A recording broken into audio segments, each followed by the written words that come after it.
Hey y'all, welcome back to the Off the Clock podcast. Welcome back. We're gonna switch it up a little bit. I'm liking this one. Hey, I know you would like this one. We're gonna talk some NFL. Football's in the house. Yes, sir. It's way back. I can't wait. Football. Let's go. Yeah. I think we're a month out from training camp. Is it a month? What are we? It's July. Oh my God, it's July. I can't believe it. Yeah. Summer's going by too quick. And I think the preseason starts middle to late August. Yeah. Right? So training camp is just around the corner. I love football. You know, I'm seeing I love football as well. Yeah, man. You know, we don't have an NFL team in Canada, in Toronto. We tried, I want to say, a couple of years ago. Well, you know, some people want your team here. What? Man, they hate the Bills. Bills. Yeah, the Mafia. Everybody knows where I lie at. My alliances are the Mafia, baby. But 49ers. And that's not a bad organization either. So the top 10 QBs list came out. Yes, and we got some questions. What are you feeling? You like it or what? You know what, man? You know what? I'm okay on it. I'm iffy on it, right? Okay. I think, you know, some quarterbacks should be lower in the list. Lower? Yeah, man. You want to go from 1 to 10 or what? Okay, let's just have it. It's pretty obvious. Mahomes number 1. Mahomes. Yeah. You know, Patrick deserves to be number 1. He does. I mean, that team was kind of decimated last year, and he still got to the Super Bowl. Yeah, they were mediocre. They were like, you know, everything around him was, you know. Yes. So on a certain level, it wasn't trash, and he dragged him to the Super Bowl. Yes. Patrick Mahomes, he had a mediocre, like, the team had a mediocre season. But for some reason now, come the playoff time, they just put on a different gear.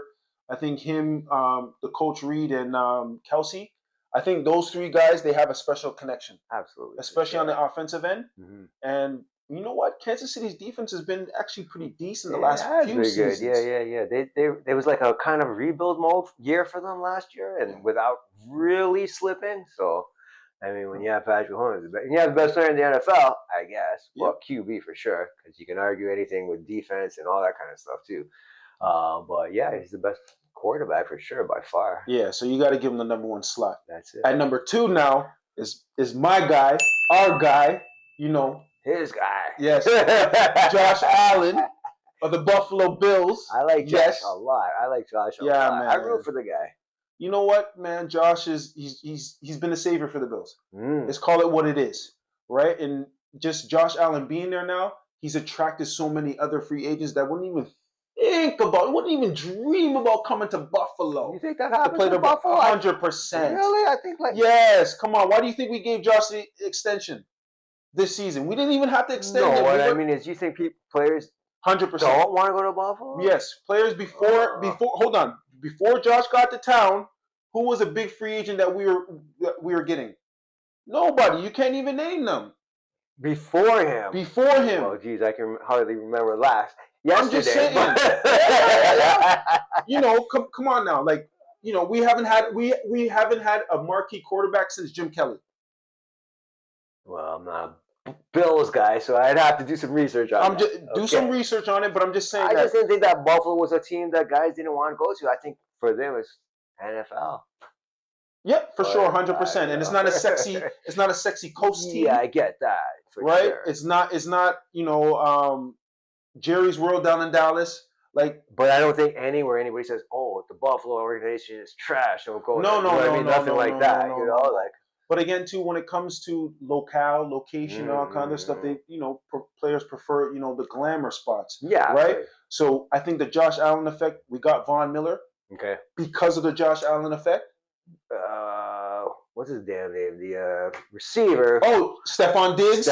We got Stephon Diggs because of the Josh Allen effect. I liked prior to coming to Buffalo, and when he got to Buffalo, it was yeah, for sure. 100%. Josh apparently didn't hit it off, right? Is that what it was? And that's the thing, right? Yeah. When I like Stephon Diggs when he was playing for Minnesota. Minnesota, he was great. He was balling out, and then once he got with Josh, the connection was working at the beginning. It was at the start, but later on, now when we start adding some other offensive pieces like Singletary, okay, and some other guys now, and Diggs got less of the ball, that's when the frictions start happening, right? Yeah, I recall that. Yeah, he wasn't Josh's what they call favorite guy type of thing to get the ball to, which I really don't understand why it wouldn't be. To be honest, Steph's amazing. I think Steph's amazing. Yeah, he's an exceptional wide receiver. Yeah. But I just think that now you have to have additional pieces, especially to win the Super Bowl, right? Yeah, absolutely. So, but again, too, we can talk about Josh Allen all day. Number 3. But number 3 is Joe Burrow. I think Joe, man, he's suffering from playing in a super tough division. Ooh, it is pretty tough.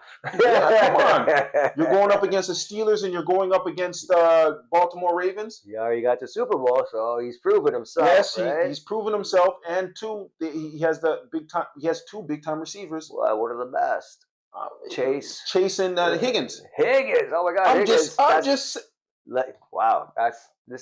That's dynamite waiting to explode. I think for Cincinnati now, the offense is not the problem. No, definitely not. It's the defense. Didn't they mention he was sacked? He's one of the highest sacked guys, and maybe they need to work on that line. Offensive line? Yeah, definitely. The offensive line definitely needs to beef up a little bit, but the defense is definitely the issue. They were giving up like big plays constantly. Yeah. And Joe looked like he's running for his life sometimes. Right? Number 4. Yeah. Number 4, Lamar Jackson. Speaking of running. Yes, dual threat. The dual threat king. That's it. Right? And how old is Lamar now? When do you think that running is going to kind of slow down for him? Because I don't think it happened yet, but he was making an effort to throw more last year. Yes. I think Lamar is still under 25. No. You think so? 25? You think so? I think he's like, what, 27? Oh, you're saying he's almost... Hold on a second. Okay. He's not under 25. There's no way. Maybe. I'm not too sure. How old is Lamar Jackson? He's 28. Okay. 28. That's what I thought. Approaching 30. He's under 30. Still very young. Yes. But again, too, I think he's just like you said, he's making that conscious effort now to be a thrower, passer. Right? A passer. Yeah, pocket passer, for sure. Not just running, which is he the best ever at it? Probably, I guess, right? Yeah, but again, too, you gotta mature. Yeah, you have to pass the ball. You are a quarterback. And I think they've added more offensive pieces around him. Yeah, for sure. So I think, and Baltimore's been known for that's a defensive team, right? So that division is all D. So do you think now it's Baltimore's year, still in the division, or do you think Joe Burrow is going to have something to say about that? Yeah, that's a tough division. It's hard to call it, but when you have Lamar, well, Joe's above him on this list, so yeah, it's tough. It's a tough call. It is. Number 5. Okay, and at number 5 now, this is the name that I put a little star next to because listen, I haven't yet. Listen, Jayden Daniels and what he did for the Washington, what's the Commanders? Yes, I was going to slip and say the old name. The Washington Commanders. The Skids. I'm saying they should still be the Skids. I don't know. Maybe they should. Jayden Daniels had the best rookie season in recent history. He looked amazing. I saw this guy he just looked amazing. He's just something about him, and he's so skinny. But he's real skinny for a football player. Jayden Daniels is real malnourished. Right? But again, too. But he's got that thing about him. Yes, he's a baller. He has intangibles. Yeah, he has that thing about him for sure. He's just a straight athlete, baller. Like some guys, they just are that. And I like what the Commanders did. Right? They're adding on. They still have Jayden Daniels under a rookie deal, so they can afford now to add on offensive pieces for him. They added on your boy from the 49ers. Debo. Listen. Debo Samuels. That was a great move for the Commanders. From a 49er standpoint, it's a great move to get that bum out of town. Oh, wow. Like a true Niner fan, he's already putting the hate on the man. Debo was supposed to be him. He was supposed to be him. Never happened. Yes, he was all right, but he was supposed to be him. And when you say him, you know what that means. 100%. Never happened. Dog. I said this on the Facebook thing at 49ers. Debo liked it. Maybe that'll be something that'll charge him up to play better, right? I don't know what happened between Debo and Shanahan. I don't know. Well, listen, when Debo had his breakout year, he was playing utility kind of stuff. Yes. Out the backfield.